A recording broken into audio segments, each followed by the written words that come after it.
की आर्थिक राजधानी मुंबई से शेयर बाजार की हर खबर लाइव CNBC आवाज न्यूज सेंटर से। कल के बारे उतार चढ़ाव के बाद भारतीय बाजारों में आज शुरुआत करने के लिए ज्यादातर नेगेटिव संकेत। बड़ा सवाल है कि क्या कमजोरी फिर से बढ़ती हुई नजर आएगी और अगर कमजोर शुरुआत हो तो क्या खरीदारी के मौके हैं या फिर बेचकर निकल जाएं? क्या हो आपकी रणनीति, इस पर होगा हमारा फोकस। नमस्कार, मार्केट काउंटडाउन में आप सबका स्वागत है। मैं हूं अनिल सिंह और मैं हर्षिता सावंत। कल भारतीय बाजारों में हमने देखा बहुत ही सीमित दायरे में कारोबार बनता हुआ दिखाई दिया। ऊपरी लेवल्स पर लगातार बिकवाली का दबाव हावी है। इस मार्केट में 7 अंकों की गिरावट पर निफ्टी जाकर टिका और सेंसेक्स पर भी अगर आप गौर करें तो 50 अंकों की गिरावट थी। बैंक निफ्टी कल फिर से फिसला है और मिड कैप काउंटर्स में स्टॉक स्पेसिफिक एक्शन जरूर देखने को मिला। चमक थी लॉजिस्टिक काउंटर्स में, लेकिन हेवी वेट्स में हमने देखा तेल कंपनियों में तेजी का सिलसिला बरकरार और कल जो पूरा एक्शन आया है मेटल कंपनियों में आज देखने को मिला। क्या यहां से आगे की रणनीति होगी, वो है एक सबसे बड़ा सवाल। कंस्ट्रिंग क्यूज जो है वो बेहद खराब बनते हुए दिखाई दे रहे हैं। खासतौर से इंटरनेशनल मार्केट का जो अपडेट है वो भी आज नेगेटिव ही दिख रहा है। वरुण हमारे साथ जुड़ रहे हैं अंतर्राष्ट्रीय बाजारों पर अपनी राय देने के लिए। वरुण, बताइए क्या स्थिति देखने को मिली है कल?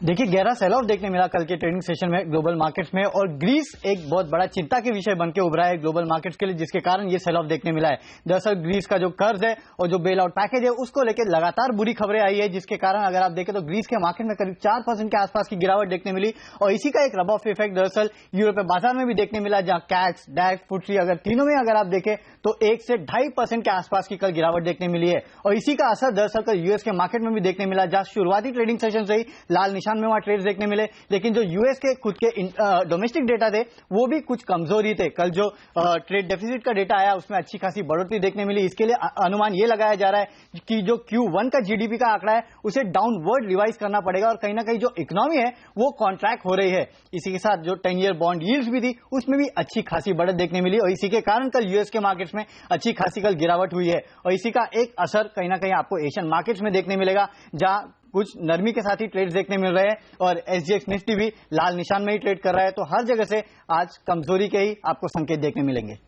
चलिए, तो वहां पर कमजोरी के संकेत क्लियरली दिख रहे हैं। SGX निफ्टी पर भी 42 पॉइंट्स की गिरावट देखने को मिली। अनिल, अब इंटरनेशनल मार्केट पे जो प्रेशर बढ़ रहा है वो हमारे लिए अच्छा नहीं है। बिल्कुल, और गलत वक्त पर शायद, और क्योंकि एक और फिर से जहां ग्रीस के संकट को हम लगभग भूलते हुए नजर आ रहे थे, ऐसा लग रहा था कि मामला सुलझ जाएगा, दिक्कतें नहीं होगी, लेकिन ग्रीस की सरकार जिस तरह से अड़ी हुई है सुधारों को लेकर, ऐसा लगता है कि अब यहां पर दिक्कतें बढ़ती हुई दिख रही है। कल जिस तरह से पहले आपने चाइना में देखी 4% की तेज गिरावट, उसके बाद आपने यूरोप के बाजारों में 2-2.5% की तेज गिरावट देखी, अमेरिका में नेस्डेक को देखिए जिस तरह से 1.5% गिरता हुआ नजर आया। तो ग्लोबल मार्केट्स अब थोड़े से वोलेटाइल उतार चढ़ाव वाले होते हुए नजर आ रहे हैं। ये एक नेगेटिव संकेत है, लेकिन इसके साथ ही बड़ा नेगेटिव जो भारतीय बाजारों के लिए हमें लेना चाहिए वो क्रूड के बढ़ते हुए दाम है। फिर से क्रूड के दाम $67 के पार पहुंचते हुए दिख रहे हैं। इंटरेस्टिंग बात है कि पहले भी क्रूड में ऐसा नहीं कि उछाल नहीं आए, $45 का बॉटम बनाने के बाद क्रूड जिस तरह से ऊपर चला है, लेकिन जब तब उछाल आते थे तो उसके बाद एक तेज बिकवाली फिर से आपको देखने को मिलती थी। लेकिन अब कहीं न कहीं ये संकेत आते हुए दिख रहे हैं कि क्रूड में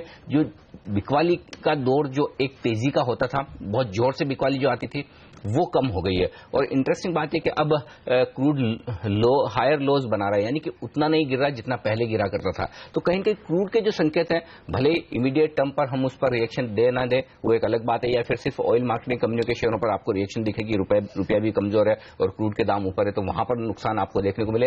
लेकिन अल्टीमेटली मीडियम से लॉन्ग टर्म पर अगर क्रूड के दाम फिर से $65-70 की रेंज में स्टेबल भी होते हैं तो वो भारतीय बाजारों के लिए बहुत अच्छी खबर नहीं, क्योंकि $45-50 पर क्रूड होना एक अलग बात है और वहां से 50% ऊपर बढ़कर स्टेबल होना दूसरी बात है। तो मुझे लगता है ग्लोबल मार्केट से ये 2 बड़े नेगेटिव्स हैं और तीसरा डेफिनेटली इन सब का इंपैक्ट आपको डॉलर की मजबूती के तौर पर और रुपए की कमजोरी के तौर पर देखने को मिलेगा। तो उस लिहाज से मैक्रो जो फैक्टर्स हैं वो कहीं कहीं थोड़े से कमजोर होते हुए नजर आ रहे हैं। मैक्रो फैक्टर्स कमजोर हल्के से हो रहे हैं और इस बीच FIIs का मूड है कि वो सुधर ही नहीं रहा है। कल भी हमने देखा बाजार में ज्यादा स्क्रीन पर एक्शन वैसे आप नहीं देखेंगे, लेकिन डेटा कह रहा है कि FIIs की ओर से फिर से भारी भरकम बिकवाली हुई है।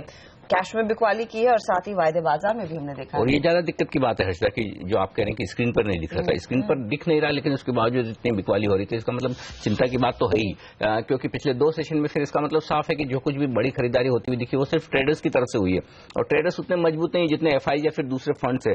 कैश मार्केट में अच्छी खासी बिकवाली। इंटरेस्टिंग बात है कि डोमेस्टिक फंड्स अच्छा पैसा लगा रहे हैं इस वक्त बाजार में, लेकिन दिक्कत है कि सेंटीमेंट के लिहाज से हमें FIs के आंकड़े देखने की आदत है और उनके लिहाज से हम बाजार का नियर टर्म डायरेक्शन तय करते हैं और वहां पर भले ही 980 करोड़ की खरीदारी डोमेस्टिक फंड्स ने की है, लेकिन कैश मार्केट में एफआईज की बिकवाली का आंकड़ा भी छोटा नहीं है। अब आइए इंडेक्स फ्यूचर्स में लगभग 925 करोड़ की इंडेक्स फ्यूचर्स में बिकवाली हुई है। यहाँ एक अगर आप रिलीफ लेना चाहें तो सिर्फ एक रिलीफ ले सकते हैं कि जो एक फुल बैक रैली के लिए एफआईज ने खरीदारी की थी, तो कल के सेशन में लगभग 850 करोड़ की बिकवाली जो हुई वो सिर्फ लॉन्ग पोजीशन कम हुई है एफआईज की तरफ से।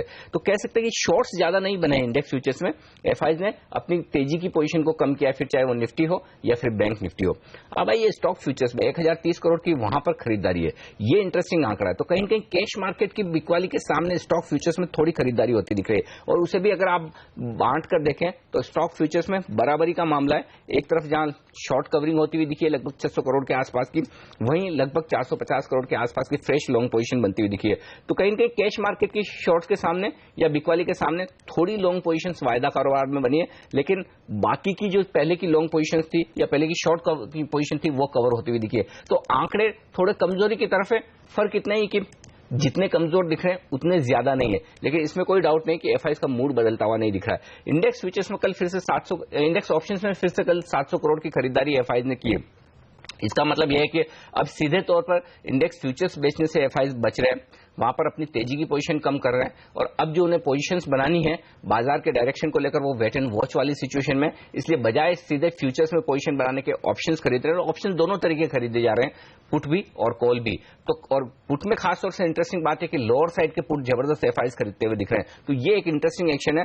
तो साफ तौर पर यह कहा जा सकता है आंकड़ों के दम पर मूड उनका नेगेटिव साइड पर है, बायस नीचे की तरफ है, एग्रेसिव सेलर नहीं है, खरीदारी का मूड नहीं है, और जो कुछ भी अब खरीदारी हो रही है ऑप्शंस में वो काफी लोअर लेवल्स की हो रही है। जी हाँ अनिल, फायदे बाजार में, लेकिन जिस तरह का पुट एक्टिव होता हुआ दिखाई दे रहा है, जिस पर हम कल भी चर्चा कर रहे थे कि 7700, और अब कल का डेटा भी कह रहा है कि 7800 में 2 लाख शेयरों का एडिशन, 7900 का पुट काफी ज्यादा एक्टिव है। जनरली ऐसा होता है कि आपको बहुत नीचे के रेंज का पुट या फिर बहुत ऊपर के रेंज का कॉल अगर एक्टिव होता हुआ दिखे किसी एक दिन, तो उसके बाद वो एक दिन का एक्शन होता है, दूसरे दिन खत्म हो जाता है। तो जो पॉइंट आपने उठाया 7700 के पुट पर कल फिर से एक्शन हुआ है, 4 लाख शेयर नए जुड़े हैं, इसका मतलब साफ है कि कोई सीरियसली वहां पर ट्रेड कर रहा है। और ये एक चिंता की बात है कि 12 लाख शेयरों का एडिशन, पहले 11 लाख शेयरों का आपने देखा, 4 लाख का कल देखा, यानी कि 2 दिनों में ही वहां पर 15 लाख शेयर नए जुड़ते हुए दिखे। और 15 लाख शेयरों की अहमियत ये भी है कि आप एक तरफ देखिए 8100 के लेवल पर पुट में जो हाईएस्ट ओपन इंटरेस्ट है वहां पर 35 लाख शेयरों 36 लाख शेयरों का इंटरेस्ट है, तो लगभग आधा ओपन इंटरेस्ट 7700 के पुट पर है। इसका मतलब यह कि ये पोजीशन साइजेबल है।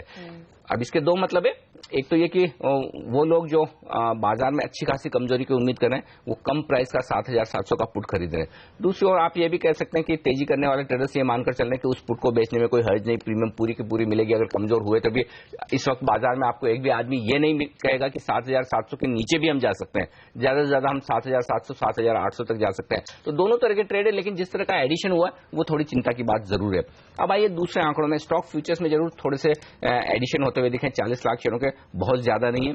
बैंक निफ्टी ये इंटरेस्टिंग दिख रहा है, कल के सेशन में आप देखिए लगभग 94 लाख शेयर नए ऐड होते हुए दिखे हैं बैंक निफ्टी में, और बैंक निफ्टी में थोड़ी सी कल शॉर्ट्स बनती हुई दिखी है। तो निफ्टी के मुकाबले में ज्यादा शॉर्ट्स कल बैंक निफ्टी में बनी है, और कई दिनों बाद ऐसा हुआ है कि बैंक निफ्टी में पहली बार थोड़ी सी निफ्टी के मुकाबले में ज्यादा कमजोरी के संकेत आते हुए दिखे। तो आज के सेशन में भी सबसे अहम ये होगा, और ये भी तब हुआ है जब आप देखिए कोटक महिंद्रा बैंक जैसा स्टॉक कल 6% ऊपर बंद हुआ, उसके बावजूद बैंक निफ्टी में शॉर्ट्स बनी। तो बैंक निफ्टी फिर से तकलीफ बाजार के लिए पैदा कर सकता है, ये एक बड़ा संकेत है। दूसरी बात, निफ्टी में देखिए 15 लाख शेयर कम होते हुए नजर आए, इसका मतलब साफ है कि एफआईज ने और ट्रेडर्स ने अपनी लॉन्ग पोजीशन कल फॉलो बाइंग नहीं आने के बाद अपनी कम कर लिए, थोड़े से नर्वस हो गए। अब आइए हाईएस्ट ओपन इंटरेस्ट 8100 और 8600 पर बना हुआ है, इसमें कोई खास बदलाव नहीं। पुट और कॉल में जो एडिशन होता हुआ दिखा है अलग अलग रेंज में हुआ है, तो कल के सेशन के आंकड़ों में बाकी और कोई खास बदलाव होता नहीं दिखा है। सिर्फ एक जो संकेत दिखा है वो ये कि बैंक निफ्टी में शॉर्ट्स बनी है, और लॉन्ग पोजीशन बनाने वाले या यूं कहें कि तेजी करने वाले ट्रेडर्स कल फिर से बैकफुट पर गए। एक दिन की तेजी के बाद उनका कॉन्फिडेंस फिर से ढीला होता दिख रहा है, और उन्होंने भले ही शॉर्ट्स न बनाया लेकिन अपनी तेजी की पोजीशंस को कल वायदा कारोबार में अच्छी खासे तौर पर कम किया, और खासतौर से निफ्टी में। जी हाँ, और क्या आपकी रणनीति होनी चाहिए इस तरह के माहौल में जहां पर अभी नर्वसनेस बाजार में क्लियर कट दिख रही है? हमारे साथ होंगे ढेर सारे जानकार। 9:25 पर हमारा साथ देंगे सिट्रस एडवाइजर्स के फाउंडर संजय सिन्हा। साथ ही जानेंगे बाजार का बुल कब दौड़ लगाएगा और अभी क्या बाजार में तुरंत प्रभाव से खरीदारी के मौके दिख रहे हैं। ढेर सारे मुद्दे हैं पॉलिटिकल फ्रंट पर जिन पर हम चर्चा करने वाले हैं। टैक्स को लेकर टेंशन बढ़ी है, मैट को लेकर, उसके अलावा इनकम की डेफिनेशन में बदलाव हुआ है। इन सबसे बाजार और कॉर्पोरेट जूझ रहे हैं। मोदी सरकार अपना पहला साल पूरा करने जा रही है, पॉलिसी एक्शंस कम होते हुए दिख रहे हैं, बाजार की उम्मीदें यहां पर खत्म और कम होती हुई दिख रही हैं। इन सारे मुद्दों पर चर्चा करेंगे हम आई कैन इन्वेस्टमेंट्स के अनिल सिंघवी और साथ ही CNBC आवाज संपादक संजय पुगलिया से 9:35 पर। और जैसे अनिल ने कहा कि बड़े मुद्दे हैं जिस पर बाजार की नजरें बनी रहेंगी। एक तो मैट को लेकर क्या किसी तरह की राहत मिलती हुई दिखाई देगी। कल ऑफ कोर्स एबरडीन ग्लोबल को थोड़ा सा रिलीफ मिला है बॉम्बे हाई कोर्ट की ओर से, लेकिन आज भी एक बहुत बड़ा मामला कोर्ट में उसकी सुनवाई होने वाली है। और साथ ही साथ GST बिल जो मामला फंसा है, क्या वो गाड़ी आगे बढ़ेगी, क्या बिल पास होगा, वो एक बहुत बड़ा सवाल बाजार इस समय पूछ रहा है। अनिल, इन दोनों मुद्दों पर क्या आपको लग रहा है, बाजार ज्यादा बड़ा रिएक्शन दिखाएगा या फिर इस सेंटिमेंट के लिहाज से हल्का सा ट्रिगर जरूर देंगे? सेंटिमेंट के लिहाज से थोड़ा सा पॉजिटिव आप कह सकते हैं FIs के लिए, जो मैट पर बॉम्बे हाईकोर्ट की तरफ से स्टे ऑर्डर आया, आज शायद वो बाकी FIs की भी सुनवाई होनी है, तो लेकिन ये सिर्फ थोड़ा सा सेंटिमेंट के लिहाज से आप कह सकते हैं कि पॉजिटिव है। पूरी तरह से क्या मैट की चिंताएं खत्म हो गई है, ऐसा तो नहीं है। फर्क सिर्फ इतना है कि इनकम टैक्स डिपार्टमेंट का एक्शन थमता हुआ नजर आएगा, लेकिन लंबी लीगल लड़ाई है। बॉम्बे हाई कोर्ट के फैसले अगर FIs के फेवर में आ भी जाते हैं तो क्या सरकार उस पर आगे सुप्रीम कोर्ट में नहीं जाएगी? अब तक तो जो संकेत है जाएगी, तो फिर ऐसे में लंबा मामला है। और इस तरह से फिर जब तक पूरी तरह से क्लैरिटी नहीं आ जाती, पूरी तरह से या तो सुप्रीम कोर्ट का डिसीजन ना आ जाए या फिर सरकार यू टर्न ना ले ले, जिसकी संभावना कम दिखती है, तब तक मुझे नहीं लगता कि FIs के लिए मैट एक बड़ी राहत सिर्फ इतनी है कि कोर्ट ने स्टे ऑर्डर दे दिया, तो फिलहाल उन्हें शायद इमीडिएटली जो 50% अदरवाइज टैक्स तुरंत भरना होता है उसके बाद आप अपील करें, वो एक राहत जरूर उन्हें मिल सकती है। जहां तक GST का सवाल है, ये इंटरेस्टिंग और बाजार के लिए ज्यादा अहम भी। इस पूरे पार्लियामेंट सेशन में देखिए एक भी ऐसा बिल पास नहीं हुआ जिसे आप ये कह सकते हैं कि एक बड़ा काम हुआ है। GST जो लो हैंगिंग फ्रूट के तौर पर मान रहे थे कि ये तो आराम से हो जाएगा, अब वहां पर भी दिक्कतें आती हुई दिख रही है। कल जिस तरह से हमने संसद में देखा कि शुरुआत में ऐसा लग रहा था जब स्पीचेस शुरू हुए कि कांग्रेस सपोर्ट कर देगी और GST बिल पास हो जाएगा, लेकिन बाद में ऐसा लगा कि अब वो स्टैंडिंग कमेटी को भेजना चाहते हैं। और ऐसे में ये पार्लियामेंट सेशन भी आप मानकर चल सकते हैं कि GST बिल लटकता हुआ दिख रहा है। अब इस सेशन में पास होना बेहद मुश्किल है या नहीं के बराबर संभावना है, और मुझे लगता है बाजार का उस पर एक नेगेटिव रिएक्शन होना जायज है। तो ये मुद्दा ज्यादा बड़ा है बाजार के लिए कि मैट की रिलीफ छोटी है, GST का पास नहीं होना ज्यादा बड़ा नेगेटिव है। जी हाँ, तो ये फिलहाल बड़े मुद्दे हैं जिस पर बाजार नजर रखेगा। लेकिन अनिल, बड़ा क्वेश्चन यही है, अगर ये ओवरहैंग है GST का, मैट में अगर रिलीफ मिलती भी है उसका बहुत ही मामूली सा असर पड़ेगा, आज क्या ट्रेड बनता है? ट्रेड तो कमजोरी का ही बनता है हर्षदा, और हर उछाल में बिकवाली की बात हम लगातार कर रहे हैं। और परसों के सेशन में हमारा 8,350 का टारगेट था, वो पूरा हुआ। कल भी 8,350 के पार निकल नहीं पाए।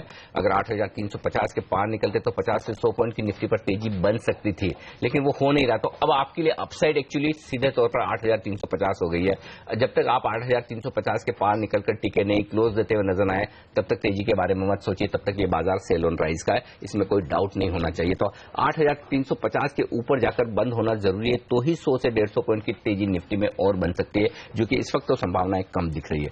अब नेगेटिव साइड पर क्या हो सकता है?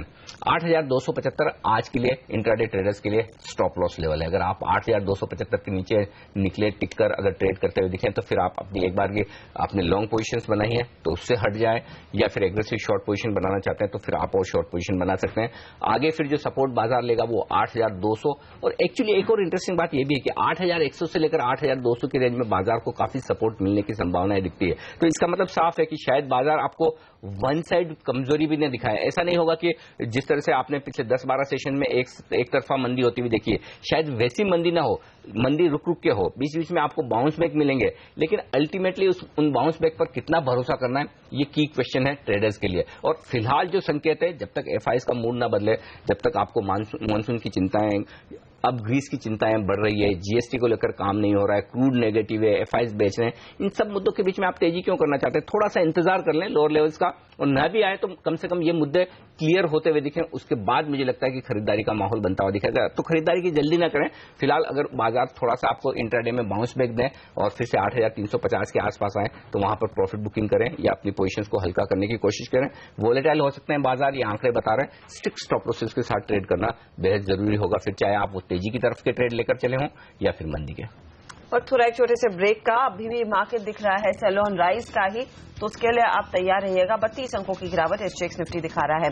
लेंगे एक ब्रेक, लेकिन आपको बताएंगे टॉप 10 स्टॉक्स जो आपकी रेडार पर होने चाहिए, जिस पर आपकी नजर बनी रहनी चाहिए दिन भर। यहां पर आपको मिलेगा वो तमाम शेयरों पर एक नजरिया इस ब्रेक के बाद।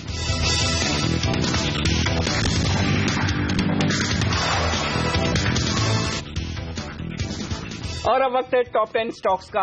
हमारी इन हाउस दमदार टीम आपके साथ है ये सारे शेयर लेके। नीरज वाजपेयी, सोनम मेहता, नीति और पूजा त्रिपाठी, और खबरों वाले वो शेयर जहां पर आज एक्शन रहने वाला है। शुरुआत करते हैं नीरज के साथ।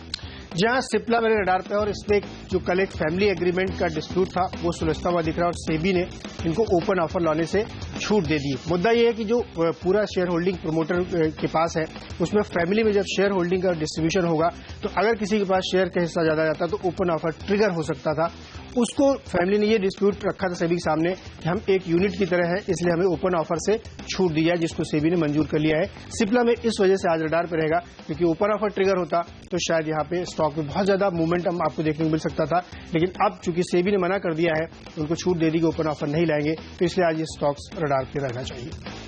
रिलायंस पावर खास फोकस में रहना चाहिए, क्योंकि झारखंड सरकार यहाँ पे रिक्वेस्ट कर रही है रिलायंस पावर को अपने पावर परचेस अग्रीमेंट को नहीं तोड़ने के लिए। यहाँ पे फिलहाल यूएनपीपी के करार को यहाँ पे रिलायंस पावर ने तोड़ दिया था, क्योंकि लैंड एक्विजिशन को लेकर काफी डिले हो रहा था, कोल ब्लॉक्स की दिक्कतें थी, साथ ही उसके जुड़े हुए इंफ्रास्ट्रक्चर को लेकर भी दिक्कतें थी। लेकिन झारखंड सरकार चाहती है कि रिलायंस पावर फिर से विचार करे और वो इस पावर परचेस अग्रीमेंट को टर्मिनेट ना करे, क्योंकि ये गवर्नमेंट के हक में है या फिर स्टेट के हक में है।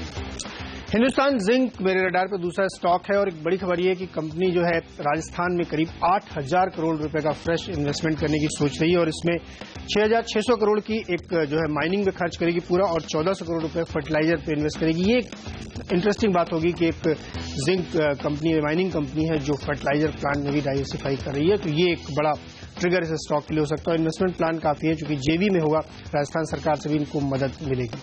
ब्लू डार्ट का काउंटर खास फोकस में होना चाहिए, क्योंकि सरकार ने उनके एफडीआई प्रस्ताव को यहाँ पर डिफर कर दिया है। वे अपने ब्लू डार्ट एविएशन में अपना एफडीआई का हिस्सा जो 49% है उसको बढ़ाकर 74% करना चाहता है, लेकिन सरकार ने इसको मंजूरी नहीं दी है, बल्कि फिलहाल के लिए इस खबर को या फिर इस प्रस्ताव को डिफर कर दिया है।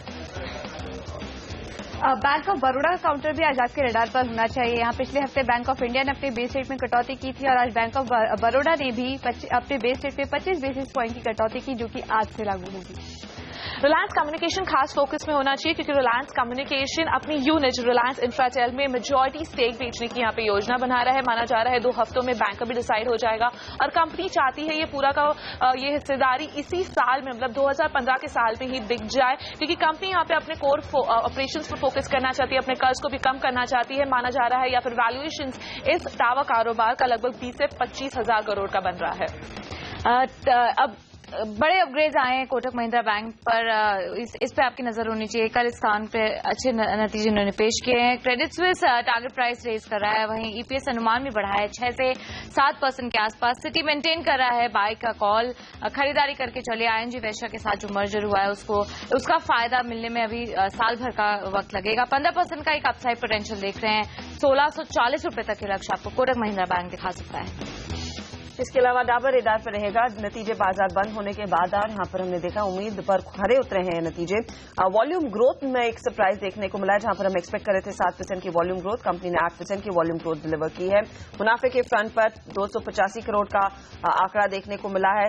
इनकम के फ्रंट पर 965 करोड़ के आंकड़े का इंतजार था, 1950 करोड़ का आंकड़ा वो देखने को मिला है, और साथ ही साथ मार्जिन में इंप्रूवमेंट रहा है। लेकिन मैनेजमेंट कमेंट्री अब भी मैक्रो एनवायरमेंट को लेकर ज्यादा कॉन्फिडेंट नहीं है। उन्होंने कहा दबाव देखने को मिलेगा। हालांकि मक्वायरी ने अपनी न्यूट्रल रेटिंग बरकरार रखी है, 250 का टारगेट दिया है। इसके अलावा मुथूट फाइनेंस के नतीजों की बात करें तो यहाँ पर कमजोर नतीजे देखने को मिले हैं। मुनाफे और एनआईए फ्रंट दोनों में ही कमजोरी देखने को मिली है। हायर प्रोविजंस और फ्लैट ऑपरेटिंग प्रॉफिट की वजह से मुनाफे में 4% की गिरावट देखने को मिली है। इसके अलावा यहाँ पर बोर्ड की बैठक हुई थी, जिसमें कि बोर्ड ने अपने सब्सिडरी मुथूट फाइनेंस होम में करीब 50 करोड़ रुपए निवेश करने की मंजूरी दे दी है। और वायदे बाजार में हम देखेंगे काफी सारे इंक्लूजन्स होते हुए दिखाई देंगे, जिसमें कुछ मिड कैप कंपनियां डेफिनेटली शामिल है। DHFL, Kaveri seed, Ajanta pharma, Britannia जैसे प्लेयर्स 29 मई से जुड़ेंगे। इसके अलावा बिग बॉयज में ऑयल इंडिया जैसे काउंटर्स भी इस लिस्ट का हिस्सा बनेंगे। तो ये सारे स्टॉक्स आज जहां पर एक्शन दिखेगा, लेकिन आप क्या करें, खरीदें या बेचें, और क्या लेवल्स अहम है इन सारे शेयरों के लिए, इन सब पर राय लेंगे हमारे एक्सपर्ट से जो जुड़ने वाले हैं हमारे साथ इस छोटे से ब्रेक के बाद।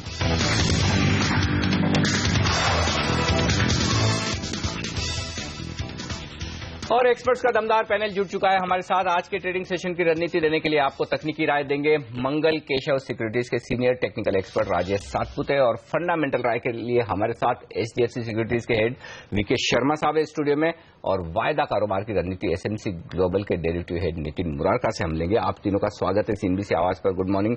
शुरुआत शर्मा साहब आपके साथ की जाए। ग्रीस में फिर से चिंताएं बढ़ती हुई दिख रही है और ग्लोबल मार्केट्स अच्छी खासी गिरावट के मूड में आते हुए दिख रहे हैं कि लोग समझ रहे थे कि अब मामला सब सुलझ गया है, अब कोई दिक्कत वाली बात नहीं, लेकिन अचानक से झटके लग रहे हैं। फिर से क्या किया जाए और इसका कितना असर पड़ेगा भारतीय बाजारों पर? दरअसल ग्रीस की जो देगची है उसको मार्केट समय समय पर बर्नर पर रख देता है और फिर उसको उठा के साइड में रख देता है, तो ये समय समय पर तंग करता रहेगा। एसेंशियली यूरो एक बैड इकोनॉमिक डिसीजन है, बिकॉज पॉलिटिकली तो आप एक यूनिट नहीं हो तो एक करेंसी कैसे हो सकती है, और इसका पूरा भरपूर फायदा सिर्फ जर्मनी को मिला है जिसने बाकी अन्य यूरोपियन देशों के मुकाबले अपने आप को बेहतर किया इकोनॉमिकली। तो किसी भी स्थिति से गुजरने के लिए अभी तक ये बता दें कि जितना भी पैसा अभी तक दिया गया ग्रीस को, उसका एक पैसा भी ग्रीस के लिए यूज नहीं हुआ है, उसका पूरा रिपेमेंट हुआ है आपको जो वर्ल्ड बैंक ने और बाकी अन्य देशों ने जो उनको पैसा दे रखा है यूरोपियन यूनियन ने, उसको लौटाने के लिए किया गया है। तो ये देर सवेर ये होना है। अब रह गई बात कि कितना इसमें मार्केट में ऑलरेडी है, काफी हद तक मार्केट में डिस्काउंटेड है, लेकिन थोड़ा बहुत जब एक्चुअली होगा तो इसका नेगेटिव असर और होगा, तो ये समय समय पर आपको तंग करता रहेगा। लेकिन भारत पर इसका कितना गहरा इम्पैक्ट पड़ेगा, क्योंकि इस बीच हमने देखा भी है कि FII का मूड सुधर नहीं रहा है, लगातार बिकवाली का दबाव आया है। अगर ग्रीस की इतनी बड़ी क्राइसिस है, क्या इमर्जिंग मार्केट्स की तरफ इंडियन मार्केट की तरफ फ्लोज इम्पैक्ट हो रहा है या नहीं? मेरे ख्याल से ग्रीस पे अलग से इमर्जिंग मार्केट्स के ऊपर कोई ऐसा इम्पैक्ट नहीं पड़ेगा। ग्रीस की जो दिक्कतें हैं वो अलग ही हैं। हम पहले ही इतने पिट चुके हैं और अब मॉनसून ने रही सही जो कमी थी वो भी पूरी कर दी कि अब एक्सपेक्टेशन उतने अच्छे नहीं है और क्रूड वापस ऊपर जा रहा है। तो ग्रीस को अगर न भी देखें तो हमारे अपने आप जो फंडामेंटल्स थे वो बिगड़ रहे हैं, तो ऐसे वक्त के अंदर जो प्रेशर है वो जारी रह सकता है। ग्रीस महज एक बहाना बन सकता है। लेकिन चार्ट्स पर कितना प्रेशर दिख रहा है यहाँ पर राजेश? क्या कमजोरी का रुझान है या फिर बाय एंड डिप्स का मार्केट है ये? और क्या लेवल्स अहम है? निफ्टी पर क्या ट्रेड लेंगे आज? अनिल जी, मुझे लगता है कि निफ्टी साइडवेज ही रहेगा, क्योंकि हमने परसों के दिन एक 150 पॉइंट का जो पुल बैक देखा है, जो फर्स्ट डे ऑफ सीरीज देखा था, मुझे लगता है कि वो थोड़ा सा एब्सॉर्ब हो जाएगा ये लेवल पे। डाउन साइड पे मुझे लगता है 8260, 8250 का जो लेवल है वो इंपॉर्टेंट रहेगा। अपसाइड में जो रेजिस्टेंस रहेगा that will be somewhere near 8340। Particularly मुझे लगता है कि ये बाय एंड डिप मार्केट है, क्योंकि अगर आप फ्रंट लाइन काउंटर्स जैसे ब्लू चिप काउंटर्स देखो तो 20 से 25% से करेक्ट हुए, और यहाँ पे देयर इज अ प्रोबेबिलिटी, क्योंकि they are trading into highly oversold levels. So मुझे नहीं लगता कि ये इश्यूज इतने हर्ट करेंगे। लेकिन हाँ, ये भी बात है कि मार्केट में मोमेंटम थोड़ा सबड्यूड हो जाएगा, बट मुझे लगता है कि ये बाइंग अपॉर्चुनिटी है।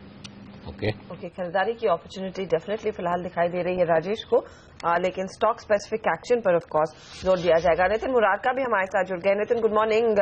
हमने देखा है कल भी जिस तरह का एक्शन पुट में आता हुआ दिखाई दिया है, जो हम पहले भी मेंशन कर रहे थे कि 7700 का पुट एक्टिव है, काफी पोजीशंस वहां पर ऐड हो रही हैं। दूसरी तरफ आज 7800, 7900 के पुट में भी एडिशन हुआ है। क्या संकेत मिल रहा है? क्या बाजार अब नीचे की तरफ फिसल रहा है? क्या ये लेवल ज्यादा एक्टिव हो गए हैं ट्रेडर्स के रेडार पर? देखिए हर्षदा, एक रोल ओवर के बाद 2 ट्रेडिंग सेशन हुए हैं और कल के ट्रेडिंग सेशन में निफ्टी में ओपन इंटरेस्ट कम हुए करीब 15.5 लाख, और FIs का ओपन इंटरेस्ट आप देखिएगा 10.5 लाख कम हुए, और उनके जो कॉन्ट्रैक्ट्स हैं वो लॉन्ग अनवाइंडिंग ज्यादा है।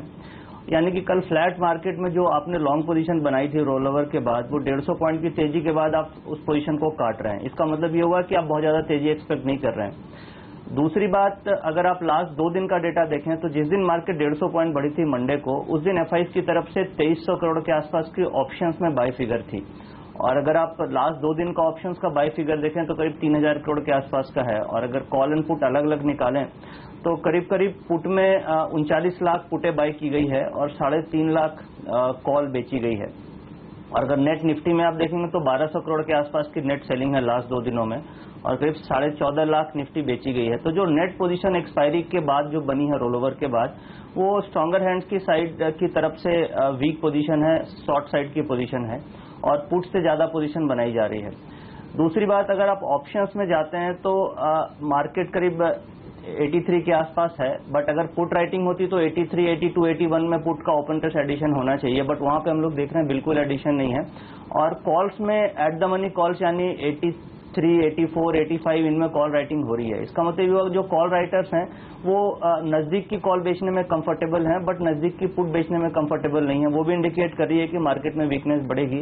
और जहां तक 77, 78 और 8000 की पुट में जो ओपन इंटरेस्ट है जो बढ़ रहा है तेजी से, वो रिटर्न ऑन इक्विटी काफी अच्छी हो सकती है। अगर मार्केट यहां से अगर 200 पॉइंट भी गिरती है तो जो पुट के प्राइस है वो डबल होने के चांसेस काफी अच्छे हैं। तो रिटर्न ऑन इन्वेस्टमेंट काफी अच्छे उस लेवल्स पे मिल सकते हैं। इसलिए मुझे लगता है कि पूरी एक्सपायरी अभी बाकी है और यहाँ पे अगर नीचे की पुट में बाइंग हो रही है तो पॉसिबल है कि वॉलेटिलिटी बढ़ सकती है, वॉलेटिलिटी इंडेक्स बढ़ सकता है। और हम लोग, मुझे लग रहा है कि निफ्टी में नीचे 81 का टारगेट आपको काफी जल्दी देखने को मिल सकता है और ऊपर जो रेसिस्टेंस आएगा वो करीब 84 स्पॉट।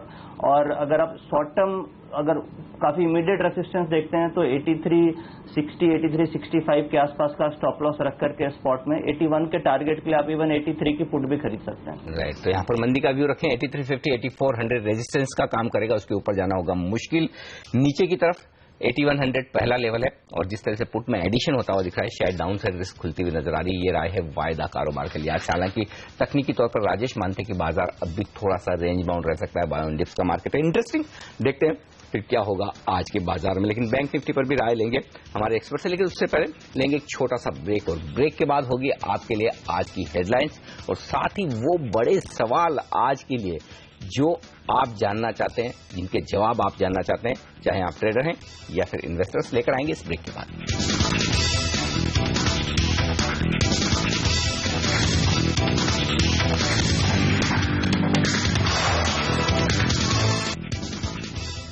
और आगे बढ़ने से पहले नजर डालते हैं आज की इस वक्त की हेडलाइंस पर। व्यापार घाटे में उछाल और ग्रीस की चिंताओं से अमेरिकी बाजार 1.5% तक टूटे। एशियाई बाजारों में कमजोर शुरुआत, एसजीएक्स निफ्टी लगभग 0.5% नीचे। 2015 के उच्चतम स्तर पर पहुंचा कच्चा तेल, नाइमेक्स क्रूड $61 और ब्रेंट क्रूड $68 के करीब। मैट टैक्स नोटिस के मामले में अबरडीन ग्लोबल को बॉम्बे हाई कोर्ट से छोटी राहत। कोर्ट ने टैक्स डिमांड पर लगाई रोक और मामले की अब अगली सुनवाई 23 जून को। Delay means we are delaying it by one more financial year. One more financial year means your states, the consuming states, are going to lose for one more year. GST bill पर गतिरोध बरकरार, सरकार को TMC और BJD का मिला साथ, लेकिन कांग्रेस अड़ी। अब स्थायी समिति को बिल भेजने की मांग, आज लोकसभा में होगी वोटिंग। इतिहास गवाह है कि नरेंद्र मोदी ने सिंगल हैंडेडली जीएसटी को आने में बाधा लगाई। कांग्रेस नेता जयराम रमेश ने सीएनबीसी आवाज संपादक से खास मुलाकात में प्रधानमंत्री नरेंद्र मोदी को बताया जीएसटी का विलेन। कहा 5 साल तक मोदी ने ही रोका जीएसटी कानून।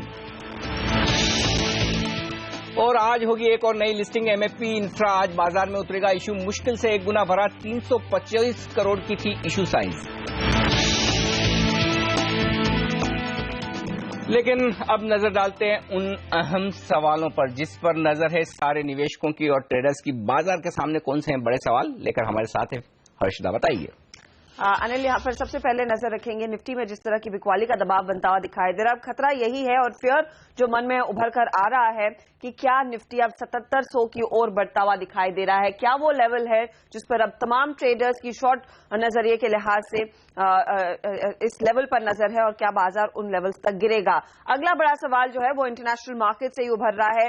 ग्रीस को लेकर जिस तरह का माहौल बनता हुआ दिखाई दे रहा है, क्या यह चिंता घरेलू मार्केट्स पर भी हावी पड़ेगी। जिस तरह से यूएस में भी हमने देखा खराब डेटा आ रहा है, क्या फ्लोस पर इसका और दबाव देखने को मिलेगा। इसके साथ ही जो बड़ा मुद्दा पार्लियामेंट में अब काफी गर्म हो गया है वो है जीएसटी का बिल। क्या इसको आसानी से सरकार पास कर पाएगी? लोकसभा में आज वोटिंग है, लेकिन आगे क्या मामला राज्यसभा में भी आसानी से पास होगा? ये एक बहुत बड़ा सवाल है जो सभी ट्रेडर्स इस समय पूछ रहे हैं। लेकिन कच्चे तेल में आप देखिए जिस तरह की गिरावट देखने को मिली थी और जो पुल बैक देखने को मिला है, अब बड़ा सवाल उभर कर ये आ रहा है कि ऑयल शेयरों में क्या अब खरीदारी का मौका दिख रहा है? खासतौर से क्या रिफाइनरीज में अब फायदा दिखेगा? क्या वहां पर खरीदारी कर लेनी चाहिए? और मैट एक एवर एंडिंग स्टोरी है इस बाजार के लिए। क्या वहां पर किसी तरह की राहत मिलेगी? एबरडीन ग्लोबल को थोड़ी सी राहत जरूर मिली है मुंबई हाईकोर्ट की ओर से, लेकिन आज कुछ और एफआईआईज की हियरिंग होगी, तो क्या वहां से कुछ और राहत मिलती है एफआईआईज को? वो एक बहुत बड़ा सवाल है आज। ओके, तो ये सारे सवाल हैं जिनके जवाब लेने की कोशिश हम करेंगे। बताएंगे आपको कि किस तरह के डेवलपमेंट स्टॉक्स पर होंगे, वो भी देखना जरूरी होगा।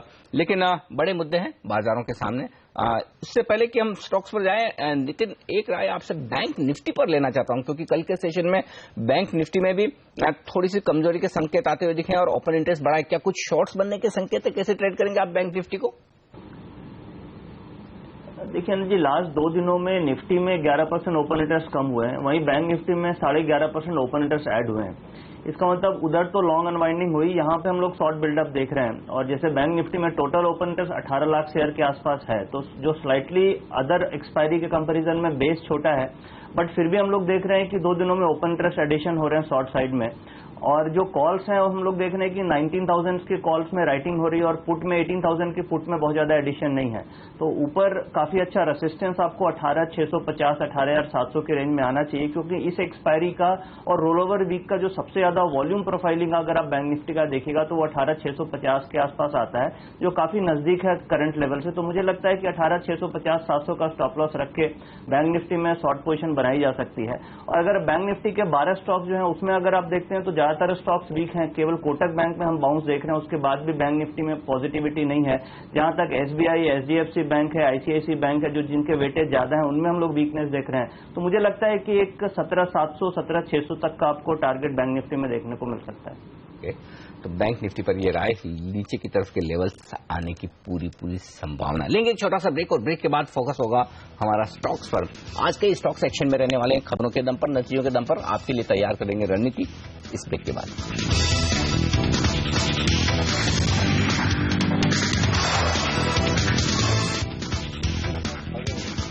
सीएनबीसी आवाज के प्रधान संपादक संजय पुगलिया से खास मुलाकात में कांग्रेस नेता जयराम रमेश बीजेपी सरकार पर जमकर बरसे। रमेश ने कहा है कि प्रधानमंत्री नरेंद्र मोदी ने ही 5 साल तक जीएसटी को रोककर रखा है और अब इस कानून के मसीहा बनने की कोशिश कर रहे हैं। आप जीएसटी का विरोध करेंगे जिस पर सब लोग सहमत हैं। सुनिए, जीएसटी का विरोध 5 साल किसने किया? किसने किया? इसलिए आप बदला लेंगे। इतिहास गवाह है कि नरेंद्र मोदी ने सिंगल हैंडेडली जीएसटी को आने में बाधा लगाए। अब आप 2009 में, मैं पूरी जिम्मेदारी के साथ कह रहा हूं, कर रहे हैं ना, मैं पूरे जिम्मेदारी के साथ कह रहा हूं, मैंने मुख्यमंत्री गुजरात नरेंद्र मोदी जी से बात की जीएसटी के बारे में, यशवंत सिन्हा से बात की, सुषमा स्वराज से बात की, अरुण जेटली से बात की।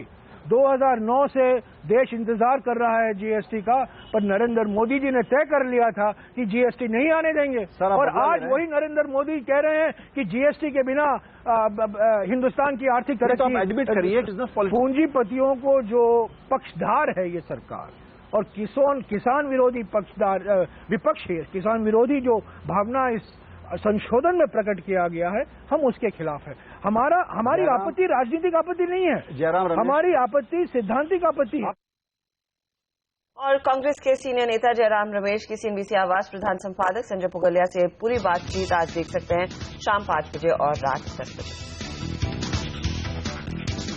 एक्सपर्ट्स हमारे साथ हैं राजेश सातपुते, वीके शर्मा और नितिन मुरारकर। शर्मा साहब, कल तक तो ऐसा लग रहा था कि जीएसटी बिल में किसी तरह की दिक्कत नहीं आएगी, कम से कम ये बिल तो ऐसा है जो इस पार्लियामेंट में पास होता हुआ दिख रहा है। अब क्वेश्चन मार्क जी, फर्ज करें अगर जीएसटी बिल इस सेशन में पास ना हो पाए राज्यसभा से, तो क्या असर होगा बाजार पर? ये कम से कम एक ये चीज थी जो थोड़ी बहुत एक तरह से उम्मीद थी, तो वो अगर नहीं होगी तो इस पर बाजार का नेगेटिव असर होगा। लेकिन मेरा ये मानना है कि अगर ममता जी साथ देती हैं तो ये राज्यसभा में भी बेड़ा पार हो पाएगा। कुछ लास्ट मिनट ऐसा मैनेजमेंट होगा, ऐसा मुझे लगता है। तो मैं इसमें उम्मीद छोड़ी नहीं है, उम्मीद छोड़ी नहीं है मैंने कम से कम जीएसटी के लिए। तो ऐसे में कल जो हमने एक बड़ा मूव देखा था स्पेशली लॉजिस्टिक स्टॉक्स में, एफएमसीजी स्टॉक्स में, आज मुनाफा वसूली नहीं करनी चाहिए, बने रहे उन पोजीशंस के साथ। मार्केट इस वक्त टेक्निकली और दूसरे रीजंस ऐसे हैं जो आपको खराब कर सकते हैं। तो ये एक जीएसटी एक लॉन्ग टर्म प्ले है, तो उसके लिए आप कोई जो ट्रेडिंग पोजीशंस हैं उनमें आपको फायदा को एवोपरेट मत होने दो, उनमें बाकायदा स्टॉप लॉस लगा के रखिए। ओके, तो स्टॉप लॉसेस के साथ होल्ड करें इन सारी पोजीशंस को। लेकिन एक स्टॉक का जहां पर एक्शन आज हो सकता है, सिप्ला, खबरें आ रही कि हमिद फैमिली के जो कुछ भी उनके फैमिली के रीऑर्गेनाइजेशन करने थे शेयर होल्डिंग के, उसके लिए उन्होंने सेबी को ये पूछा था कि क्या वो ओपन ऑफर से छूट उन्हें मिल सकती है, और सेबी ने उसके लिए हाँ कहा। हालांकि बाजार को उम्मीद भी कम थी कि इस तरह का कोई ओपन ऑफर आएगा, लेकिन फिर भी एक क्लैरिटी आती है। देखिए किस तरह से ट्रेड करना चाहेंगे सिप्ला को, खासतौर से तब नितिन जब वायदा कारोबार में बड़ी उछाल दिखाई है इस स्टॉक ने कल के सेशन में, माफ कीजिएगा परसों के सेशन में। देखिए अनिल जी, इसमें अगर आप ओपन इंटरेस्ट वाइज देखेंगे तो net open interest since expiry जो एडिशन है वो केवल 2 दिनों में 2.6% है, और कल के दिन में प्राइस में गिरावट है, ओपन इंटरेस्ट में करीब 3% के आसपास की बढ़त है। तो मुझे लगता है कि काफी हद तक जो परसों बढ़त हुई वो थोड़ी पोजीशन कट चुकी है, और ऊपर अभी बहुत ज्यादा स्ट्रांग चार्ट्स नहीं दिख रहे हैं, बट ये है कि ऊपर एक रेसिस्टेंस 680 के आसपास आता है। तो मुझे लगता है कि स्टॉक अगर 680-85 के रेंज में ऊपर आता है तो एक बार आपको निकलना चाहिए, फ्रेश बाई के लिए थोड़ा वेट करना चाहिए। स्टॉक में पॉसिबल है कि ये करेक्ट करके 640 के रेंज में आ सकता है। बट अगर आप फार्मा में देख रहे हैं तो फार्मा में ज्यादातर स्टॉक्स वीक हो रहे हैं एक्सेप्ट अरविंदो फार्मा, जैसे ग्लेनमार्क फार्मा, डिवीज लैब, इनमें कुछ शॉर्ट पोजीशन बनाई जा रही है, और मुझे लगता है कि फार्मा में वीकनेस आपको मिल सकती है, और डिवीज लैब है या फिर ग्लेनमार्क फार्मा, इनमें शॉर्ट पोजीशन बनानी चाहिए। अगर बाई साइड देखना है तो अरविंदो फार्मा है जिसमें पॉजिटिव मोमेंटम के साथ स्टॉक ट्रेड कर सकता है। ओके, तो यहाँ पर दूसरे काउंटर्स में ज्यादा एक्शन बनने की पूरा माहौल दिख रहा है। कोटक महिंद्रा बैंक नतीजे बाजार बंद होते होते आए, और यहाँ पर हमने देखा एक तगड़ा परफॉर्मेंस कल के सत्र में भी था। शायद बाजार वो 1:1 बोनस को लेकर खुश था। अब ब्रोकरेजेस काफी तेजी से अपने कॉल्स रिवाइज कर रहे हैं, 1650 से 1365 ये रेंज दिख रही है अब अपग्रेड्स की। राजेश, टेक्निकली कितना दम दिख रहा है स्टॉक में? हर्षदा, कोटक एक साइडवेज काउंटर दिखता है at least for last 2 months, 1300 on the lower side and higher side पे उसका रेजिस्टेंस बनता है करीबन 1480 के आसपास। तो मुझे लगता है कि यही रेंज रहेगा, और कल भी हमने इसमें शार्प अप मूव देखा। मुझे लगता है आज एक कंटिन्यूएशन बाइंग भी आ सकती है इसमें। So definitely at least for next 1 or 2 trading session you can say go long. Your stop loss has to be somewhere near 1365, और मुझे लगता है अपर साइड में जैसे मैंने कहा 1480-85 के टारगेट आएंगे। जबरदस्त लॉन्ग पोजीशंस तेजी के सौदे होते दिखे नितिन कल इस स्टॉक में, क्या इतने बड़े अपग्रेड्स आने के बाद और अपसाइड बन रही है? जी, अगर ओपन इंटरेस्ट देखिएगा तो केवल 3% ओपन इंटरेस्ट एडिशन है, बट कैश मार्केट में वॉल्यूम्स काफी बड़े हैं, फ्यूचर मार्केट में भी वॉल्यूम्स हुए, यानी इंट्राडे ट्रेडिंग बहुत हुई है और पोजीशंस इंट्राडे में कट गई है, कैरी ज्यादा नहीं हुई है क्योंकि ओपन इंटरेस्ट केवल 3% है। बट ये स्टॉक आउट परफॉर्म जरूर करेगा और धीरे धीरे आप स्ट्रेंथ देखेंगे। जैसे जो भी रिजल्ट रिसेंटली जिसके अच्छे आए या पॉजिटिव न्यूज आई, जैसे आप मारुति को देखिए या फिर एक्सिस बैंक है, उनमें रिलेटिवली काफी स्ट्रांग हमें देखने को मिली है।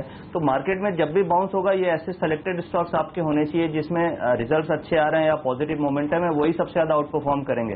तो मुझे लगता है कि अभी इस लेवल पे कल ऑलरेडी बढ़त आ चुकी है, यहाँ से ऊपर जो रेसिस्टेंस है वो करीब 1450-1455 की रेंज में वो वहां तक ऊपर जा सकता है। बट अगर ये थोड़ा नीचे आपको मिले 1400 की रेंज में, तो उस लेवल पे अगर आप बाय करें 1380 का स्टॉप लॉस लगा के तो ज्यादा बेहतर होगा। ओके, तो ये है फिलहाल राय कोटक महिंद्रा बैंक पर। हम फिलहाल लेंगे एक छोटा सा ब्रेक, लेकिन आगे कुछ और स्टॉक्स पर चर्चा होगी। आप बने रहिए सीधी से आवाज के साथ।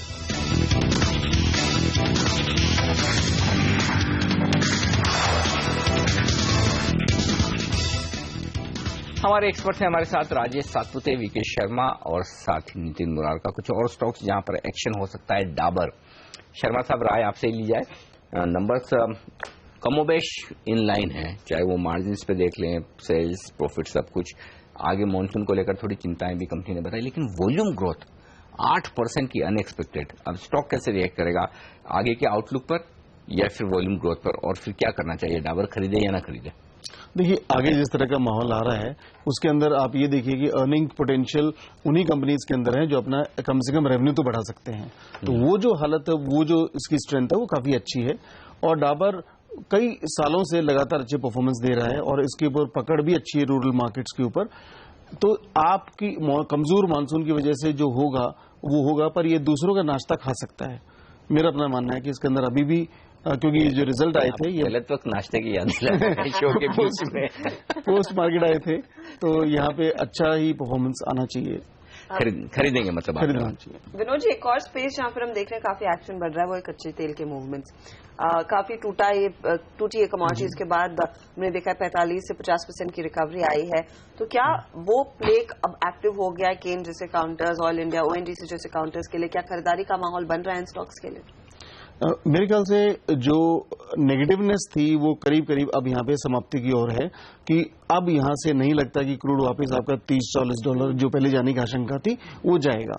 तो ऐसे वक्त के अंदर ये वापस प्ले बन गया इनके अंदर कि आपने लंबी अवधि में आपने घबरा के बेच दिया हो, तो ये समय आ गया कि उन शेयर्स में आप वापस अपना स्टेक बढ़ाएं। तो मेरे ख्याल से केन जैसा स्टॉक और ओएनजीसी से स्टॉक भी, ओएनजीसी ज्यादा बेहतर इसलिए क्योंकि वहां पे मैनेजमेंट का प्ले उतना खराब नहीं है जितना केन के अंदर ये है कि केन अपना कैश जो है वो ग्रुप अदर रिसोर्स में यूज कर सकता है, तो उस पर एक सवाल यह है। लेकिन ओएनजीसी जो बेहतर प्ले इसलिए भी है क्योंकि उसके आगे सब्सिडी बर्डन को बोझ उठाना नहीं है, और यहाँ पे उसकी जो ऑयल एंड गैस दोनों की जो प्राइसेस हैं वो बेहतर आपको रियलाइजेशन दिला पाएंगी। मुथूट फाइनेंस चार्ट्स पर राजेश बताएं किस तरह की सिचुएशन है यहाँ पर, क्योंकि कल बाजार बंद होने के बाद कमजोर नतीजे पेश किए कंपनी ने और हर तरह से हर फ्रंट पे नंबर्स खराब ही नजर आ रहे हैं। आप देखिए प्रॉफिट 9% गिरा है, आय 4%, 4.5% गिरी है, नेट इंटरेस्ट इनकम में भी थोड़ी कमी आती हुई दिखी। तो ऐसे में ये बताएं कि क्या मुथूट फाइनेंस कमजोर हो सकता है, यदि हाँ तो कितना कमजोर हो सकता है, क्या करना चाहिए? अनिल जी, मुझे लगता है कि मुथूट फाइनेंस में जो ट्रेंड है वो अभी भी वीक ही है। इनफैक्ट पिछले पास्ट ट्रेडिंग सेशन से वो कंसोलिडेट हो रहा है करीबन 178 एंड 185 के बीच में, लेकिन चूंकि आज रिजल्ट भी खराब है तो मुझे लगता है ये जो ट्रेंड वीकनेस जो है ट्रेंड में वो कंटिन्यू हो सकती है। As far as the weekly chart is concern मुझे लगता है कि 162 का लेवल अगले कुछ दिनों में आ सकता है। तो 162 तक के लेवल्स जा सकते हैं, तक जा सकता है ये स्टॉक, दबाव की घेरे में रहेगा। नितिन, कल हमने देखा मेटल्स में काफी ज्यादा एक्शन रहा, फंडामेंटली तो कुछ यहाँ पर नया उभर कर आया नहीं है, लेकिन वेदांता का शेयर हो, टाटा स्टील हो, इन सब में काफी तेजी आई। क्या ये शॉर्ट पोजीशंस कवर हुई हैं या फिर आपको लग रहा है नए लॉन्ग्स ऐड हुए हैं? क्या रहा है डेटा? देखिए हर्षदा, जो मेटल के स्टॉक्स हैं स्पेशली वेदांता, सेसा स्टरलाइट हो गई या फिर हिंडाल्को, इनका कॉरलेशन बहुत ज्यादा कमोडिटीज मार्केट से है। अगर आप कमोडिटीज में देखिएगा तो कॉपर, निकल, इनमें काफी अच्छी तेजी लास्ट 7-8 दिनों से हो रही है, और मुझे कॉपर एंड निकल में कम से कम 10 से 12% तक की तेजी हमने लास्ट 4-5 दिनों में कमोडिटीज में देखी है। तो उसका एक, अगर आप कॉरलेशन मैच करेंगे तो बोथ आर पॉजिटिवली कॉरलेटेड। जहां तक सेसा स्टरलाइट, टिस्को, हिंदुस्तान जिंक है, इनमें जो पोजिशनिंग की बात है तो सबसे ज्यादा पोजीशन हम लोग कल 11% के आसपास ओपन इंटरेस्ट हिंदुस्तान जिंक में बढ़ते हुए देखे हैं। तो मुझे लगता है कि हिंदुस्तान जिंक में पोजीशन बन रही है, आगे इसमें पॉजिटिव मोमेंटम रहना चाहिए। स्टॉक 190-195 की तरफ मूव कर सकता है। ओवरऑल पूरे मेटल स्टॉक में बॉटमिंग फॉर्मेशन है, चार्ट सारे पॉजिटिव हैं। और दूसरा स्टॉक मुझे लगता है कि हिंडाल्को में बहुत ज्यादा अभी तेजी आपको नहीं आई है। हिंडाल्को में भी करीब 150-155 तक के टारगेट आपको इस एक्सपायरी में मिल सकते हैं। तो ओवरऑल पैक काफी स्ट्रांग है, अगर कोई भी डिप मिले तो इस सेक्टर में बाय करके चलना चाहिए। ओके, खरीदारी करने की राय इस सेक्टर में। लेकिन रिलायंस कम्युनिकेशन एक और स्टॉक है नितिन, उस पर आप ही से राय लेना चाहता हूं, क्योंकि खबरें फिर से आज आ रही कि रिलायंस इंफ्राटेल जो इनकी ग्रुप कंपनी है, सब्सिडरी कंपनी, उसमें 51% हिस्सेदारी बेची जा सकती है। कल का स्टार परफॉर्मर 8% का बड़ा उछाल और वायदा कारोबार का टॉप गेनर। आज क्या सेल ऑन न्यूज हो जाएगा या फिर अब भी आपको और खरीदारी का मौका दिखता है? श्रीकांत जी, कल के उछाल में ओपन इंटरेस्ट एडिशन नहीं है, ओपन इंटरेस्ट इनफैक्ट 1% कम हुए हैं, यानी डेरिवेटिव मार्केट में पोजीशन नहीं बनी है। जो भी उछाल हुआ उसमें इंटरडे में पोजीशन कट गई है। अगर डिलीवरी आप देखेंगे तो डिलीवरी जरूर कल बढ़ी है, करीब 270% कंपेयर टू प्रीवियस डे। तो कुछ डिलीवरी बेस्ड बाइंग हुई है, बट एफएनओ में बहुत ज्यादा पोजीशन नहीं बनी है। तो मुझे लगता है कि ऊपर करीब इसमें रेसिस्टेंस आपको अब 70 रुपीज के रेंज में काफी एक रेसिस्टेंस आएगा। तो अगर आपके पास है और स्टॉक अगर ऊपर 69, 70 के रेंज में खुलता है तो एक बार एग्जिट करना चाहिए। 72 पे काफी स्ट्रॉन्ग रेसिस्टेंस है, तो मेरे ख्याल से अभी इसमें और बाय पोजीशन नहीं बनाना चाहिए, एग्जिट करना चाहिए। एग्जिट करने की सलाह सेल ऑन न्यूज आरकॉम में अप्लाई किया जा सकता है। आज के सत्र में कैपिटल गुड काउंटर्स, जहां पर कल सीमेंस की धुलाई हुई, लॉन्ग अनवाइंडिंग हुई है, स्टॉक 4 से 5% टूटा था। इनफैक्ट कुछ एफआईआई ब्रोकरेजेस ने कहा कि काउंटर 640 तक जा सकता है, 620 तक जा सकता है, और उसके बाद पिटा है काउंटर। एबीबी के इस बीच नतीजा है कल बाजार बंद होने के बाद। यहां पर भी आप देखिए मुनाफा एकदम फ्लैट था, ऑपरेटिंग मार्जिन भले ही बड़े हों लेकिन इनकम भी दबाव के घेरे में है और ऑर्डर बुक में कोई इंप्रूवमेंट नहीं है। ये क्या प्रेशर एलएनटी पर जैसे स्टॉक्स पर भी आ सकता है अगर सीमेंस का परफॉर्मेंस इतना खराब है, एबी की बुक की भी बढ़ नहीं रही है? ये तो बात तय है कि ये सब जो पूरा कैपिटल गुड्स है ये वेट कर रहा है वो ट्रिगर के लिए जो इकोनॉमी में सुधार आपको दर्शाए। तो वो सुधार अभी आया नहीं है, तो ये जो वेट है ये लंबी होगी।